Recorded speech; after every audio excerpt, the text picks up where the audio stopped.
ஸ்ரீ கணேஷாய நமக. ஸ்ரீ சரஸ்வத்யை நமக. ஸ்ரீ குருப்யோ நமக. அனைவருக்கும் வணக்கம். இன்று ஸ்ரீ தத்தாத்திரேயரின் சுயசரிதம் 53வது நாள் பாராயணம். சித்தன் நாமதாரகனிடம் நான் உனக்கு ஸ்ரீ குரு ஸ்ரீ பாதவல்லபரின் அருளால் அரச பதவி பெற்ற வண்ணானை பற்றி முன்பு கூறினேன். அவன் வைதூரா நகரத்திற்கு அரசனானான். அவன் ஒரு முகமதிய அரசன். முகமதியனாக இருந்தபோதும் அவன் மற்ற மதங்களையும் மிகவும் மதித்தான். அவன் தனது மத குருக்களை குறுகிய மனப்பான்மை கொண்டிருப்பதாக கண்டித்தான். அவன் பிராமணர்களை மதித்து கோயில்களையும் மசூதிகளையும் ஒரே மாதிரியாக புனருத்தாரணம் செய்து வந்தான். ஒரு சமயம் அவனுக்கு தொடையில் ஒரு கட்டி ஏற்பட்டது. எத்தனை மருந்துகள் உபயோகப்படுத்தியும் அந்த கட்டி குணமாகவில்லை. அரசன் மிகவும் துன்பமடைந்தான். அவன் பிராமணர்களை அழைத்து அவர்களிடம் யோசனை கேட்டான். பிராமணர்கள் இந்த குணமாகாத வியாதிகள் முப்பிறவில் செய்த பாவங்களின் பலனாகும் என்று கூறினார். பரிகாரமாக அவர்கள் அரசன் நற்செயல்களை செய்து ஒரு யோகியை அணுக வேண்டும் என்றனர். அரசன் தான் முகமதியனாக இருப்பதால் இந்துக்களின் புனித ஸ்தலங்களில் தான் அனுமதிக்கப்படுவதில்லை என்றான். பிராமணர்கள் அவன் பாபவிநாசனி தீர்த்தத்திற்கு உல்லாச பயணம் சென்று அந்த நதிகளில் குளிக்க வேண்டும் என்றனர். அரசன் இவ்விடத்திற்கு சென்றான். அவன் தன்னுடன் வந்தவர்களையும் சேனையையும் சிறிது தூரத்தில் நிறுத்திவிட்டு தான் மட்டும் தனியாக நதியில் குளிக்க வந்தான். குளித்து முடித்ததும் அவன் அங்கு ஒரு துறவியை பார்த்தான். அவன் துறவியின் பாதங்களில் பணிந்து தன்னை துன்புறுத்தும் கட்டியை பற்றி கூறினான். துறவி, நீ ஒரு மகானுபாவரை தரிசிப்பதன் மூலம் குணம் அடையலாம். அரசனே, நான் முன்னாளில் நடந்த நிகழ்ச்சி ஒன்றை கூறுகிறேன். ஒரு சமயம் உஜ்ஜயினியில் பிராமணன் ஒருவன் வாழ்ந்து வந்தான். அவன் பிராமணர்களுக்கான கடமைகளையும் செயல்களையும் மறந்து பிங்களா என்னும் தாசியிடம் வெளிப்படையாக வாழ்ந்து வந்தான்.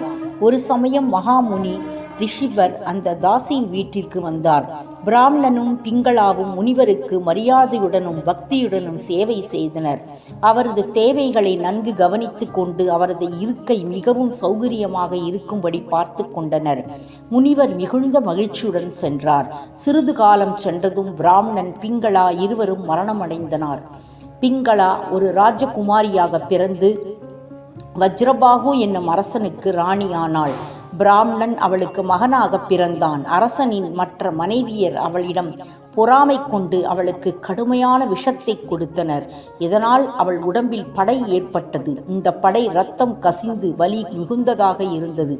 இதை குணப்படுத்த மருந்து எதுவுமே இல்லை. ஆகவே அரசன் அவளுடன் வாழ பிடிக்காமல் அவளை அவள் மகனுடன் காட்டிற்கு அனுப்பிவிட்டான்.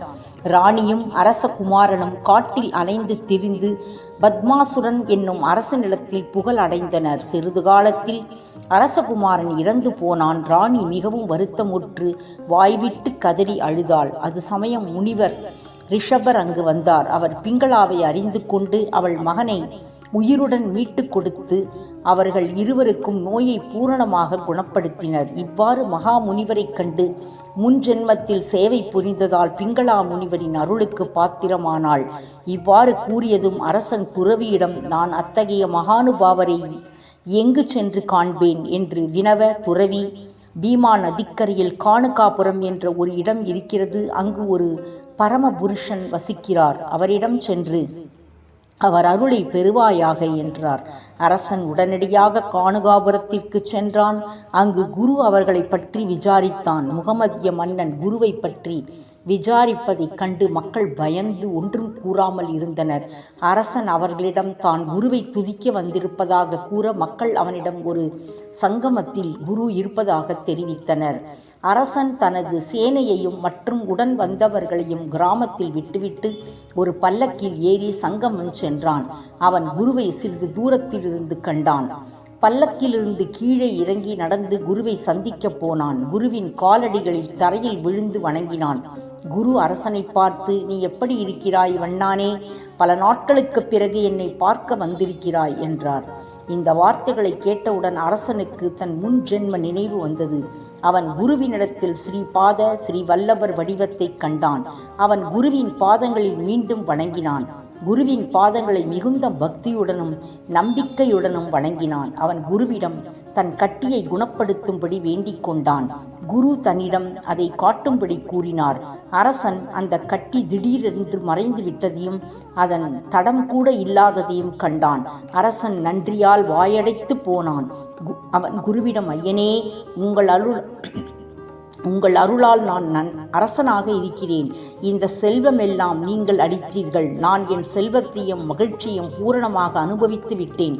நீங்கள் என்னுடன் வந்து என்னுடைய சுகபோகத்தைக் கண்டு என்னுடைய குடும்பத்தானிரை ஆசீர்வதிக்க வேண்டும். பின் நான் என்னுடைய ராஜ்யத்தை துறந்து உங்கள் காலடிகளிலே எப்பொழுதும் வாழ்வேன் என்றான். அதற்கு குரு, நான் சந்நியாசி, நான் நகரத்தில் வந்து தங்க முடியாது. நீ மதத்தால் முகமதியன். உன் ராஜ்யத்தில் மிருகங்கள் கொலை செய்யப்படுவதை நீ தடுத்து நிறுத்தினால் நான் உன் அரண்மனைக்கு வருகிறேன் என்றார். அரசன் அதுபோல் செய்வதாக வாக்களித்தான். அவன் குருவை ஒரு பல்லக்கில் அமர செய்து குரு பாதைகளை தன் கையில் ஏந்தி கொண்டு பல்லக்கோடு தன் நகரத்தை நோக்கி நடந்து சென்றான். குரு அவனிடம், அரசனான நீ நடந்து போனால் உன் குடிமக்கள் உன்னை நோக்கி சிரிப்பார்கள் என்று கூற, அவன், நான் ஏதும் அறியாத அரசன். உங்கள் அருளால் தான் நான் அரசன். நான் என்றும் உங்களுக்கு சேவகன், உங்கள் அடிமை என்றான். அரசன் தனது மொத்த சேனையையும் குழுவினரையும் குருவிற்கு காட்டினான். குரு அவனை ஒரு குதிரையில் ஏறச் சொன்னார். தான் ஒரு துறவியாக இருப்பதால் அரசனுடன் பயணம் செய்ய முடியாதென்றும் அது அரசனது நித்திய கடமைகளை நிறுத்தி வைக்கும் என்று கூறி தன்னை பாப விநாசனி தீர்த்தத்தில் வந்து பார்க்கும்படி கூறி மறைந்து விட்டார்.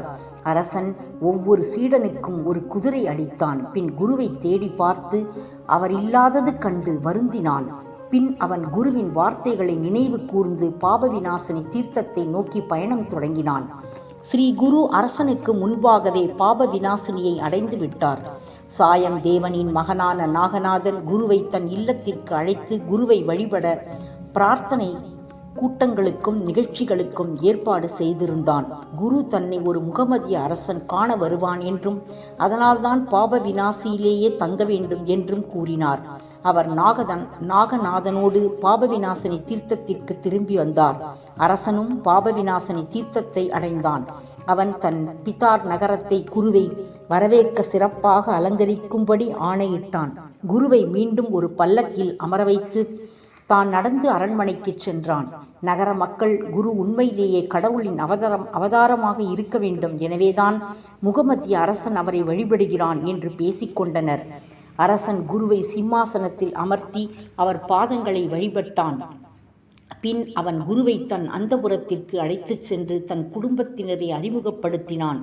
குரு ராணி, அரசகுமாரர், அரசகுமாரியர் ஆகிய அனைவருக்கும் அருள் புரிந்தார். குரு பின் அரசனிடம், மன்னவனே, உனக்கு இப்பொழுது திருப்தி தானே? இன்னும் உனக்கு ஏதாவது வேண்டுமா? என்னை கேள் என்றார். அரசன் குருவின் பாதங்களில் விழுந்து குரு சேவை செய்வதே ஒன்றே எனது விருப்பம் என்று கூறினான். குரு அவனிடம், உன் ராஜ்யத்தை உன் மகனிடம் கொடுத்துவிட்டு நீ என்னை ஸ்ரீசைலத்தில் சந்திக்க வேண்டும் என்று கூறி அங்கிருந்து சென்றார்.